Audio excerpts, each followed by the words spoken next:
All right, first things first, if you look at the back of the caliper, you have dust caps on these slider pins. We're going to use a flat blade screwdriver to pop those off. All right, and on the inside, under those dust covers, you will see a bolt, and it is a Torx T45 like you see here.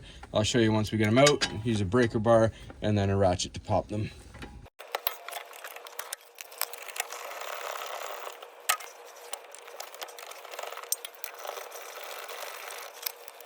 All right, and then once it won't go any further than that, we're going to use just a small screwdriver or a center punch that we can push like that.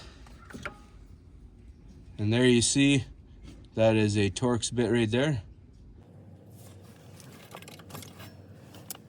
Next, we have to get this spring clip out of here. Just use a flat edge screwdriver. All right, now we're going to put a flat edge screwdriver in and wiggle that free. The pads will most likely fall out with it.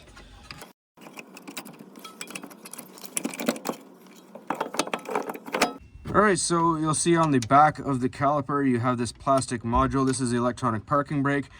You don't need a special tool to retract this for the new pads. You can do it with a 5mm hex Allen key. There's 2 screws right here, one there, one there. We just got to pop them off. Be prepared, you may need a little extra leverage depending on how corroded it is. So we're going to break those free.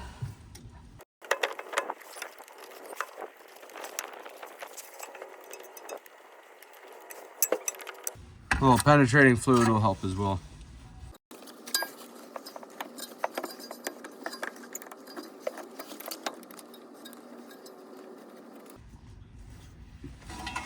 All right, once that's all done, you can gently wiggle the plastic module off. You can push against it with one hand and it'll pop free. I'm going to set that carefully to the back.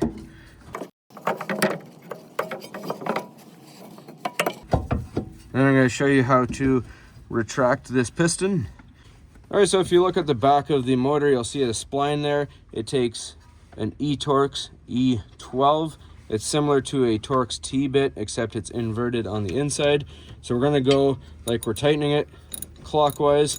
If you see, I did it off camera, I was going the wrong way. If you're going the wrong way, you'll see the piston pushing out. If you see it pushing out, just start going the other way and you'll be fine. And just put very light pressure. You see I'm just using 2 fingers. Once you feel it stop, then don't put any extra force into it. All right, so winding back the spline won't actually compress the piston. We have to do that manually. We're just going to use a standard C-clamp on it.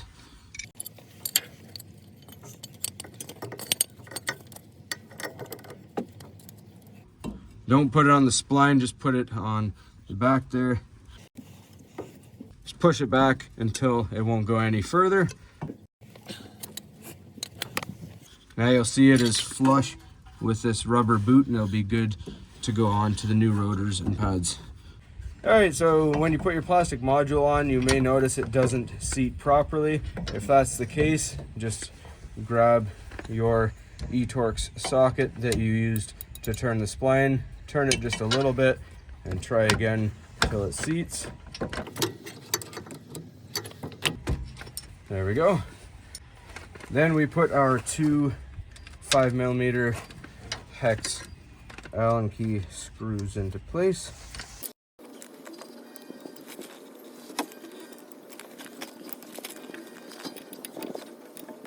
We're just going to tighten these down hand snug.